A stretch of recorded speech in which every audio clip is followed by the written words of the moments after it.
welcome back to another I Care for Your Brain with board-certified neuropsychologist Dr. Karen Sullivan. Tonight we're going to do something new. My goal is to provide you with free science-based brain health information that genuinely makes a difference in your life, specifically helps you make the best choices for your brain health and be the very best brain health advocate you can be. One of the most popular series that I've done here so far is related to medications and supplements. A lot of us feel like we don't really get the straight story. We feel like we're maybe getting too many prescriptions, so we're relying on more natural alternatives with supplements. But these do have their concerns. They are not FDA regulated, and we really need to be having deeper dive discussions on the safety and the efficacy of these compounds. So what I like to do is research them in depth, figure out their origins, their history. There's actually a lot of very interesting details on how these compounds were discovered, how they've been marketed, who benefits from them, but more importantly, how they work or how they claim to work. And it's very important for you to know as the consumer, is this something that a doctor would actually recommend? Doesn't matter if it's prescription or over the counter, these are still drugs that have a significant effect on the mind, body, and our person. So I get a lot of requests to review some very specific products. So today I'm bringing it to the people. So I'm actually going to give you 3 different over-the-counter supplements, and you are going to vote on what my next lecture is. And how you're going to do that is just write in the comments the name of one of these 3 supplements that I am going to tell you about right now. The very first one is a product that actually started the I Care for Your Brain movement about 7 years ago, and this is Prevagen, good old Prevagen. This is the jellyfish extract that claims to treat age-related memory loss with their supplements that not only come in traditional pill form, but most recently have been put out as a chewable alternative if you can't quite get the pill down.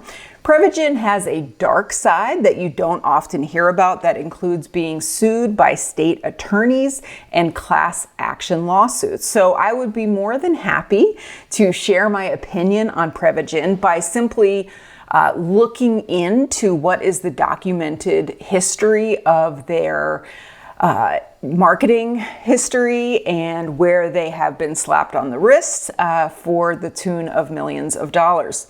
So many patients who come to see me for dementia evaluations, I make sure they write down all their medications, whether or not they're prescription or not. And despite these reports of marketing issues, namely fraud that has been declared by state agencies and consumer protection firms, people continue to not hear that side of Prevagen. So I would be more than happy to just simply increase the awareness about those things. So Prevagen is your number 1 choice.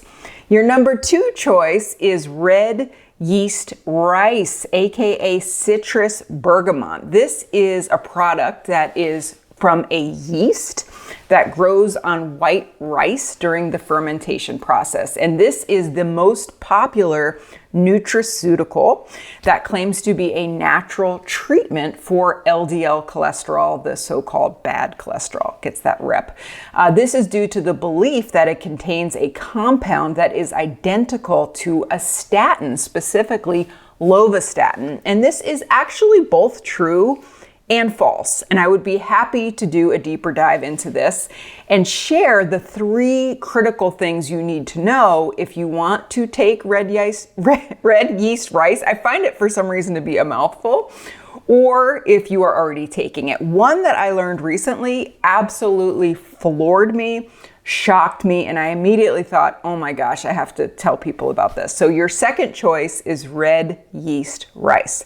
Number 3 supplement you can vote on is lion's mane mushroom. So this is also called the bearded tooth carpophone, monkey head mushroom in Chinese, or the mountain monk mushroom in Japanese. This is an edible fungus that is white, kind of a globe-shaped mushroom that has long, shaggy spines hanging off of it. It has numerous claims in the health and wellness space for helping immune system, stimulating digestion, creativity, the treatment of gastric neuritis, chronic gastritis, as it's also called, and protecting against cancer. But as it relates to me and our interest about brain health, it's also been getting a lot of attention for its neuroprotective and its neuroregenerative properties. And it claims to do this by supporting nerve growth factor synthesis in brain cells, which in turn supports the growth of new axons and dendrites in the brain. So is this hype? Is this promising? This is something that grows on the trunks of dead hardwood trees, namely oak. Has a very long history in traditional Chinese medicine. You can eat it, you can dry it in a pill, take it in a tincture. So there you have it. You've got Prevagen, red yeast rice, or lion's mane mushroom. So let the voting begin. Whatever you all decide is what I'm going to do. So please share in the comments what your vote is, and I will be back next week with a comprehensive, in-depth, objective, science-based review, and we'll conclude with a recommendation, whether I think it's a yay or a nay. Until then, take care, and I'll see you next time. Bye.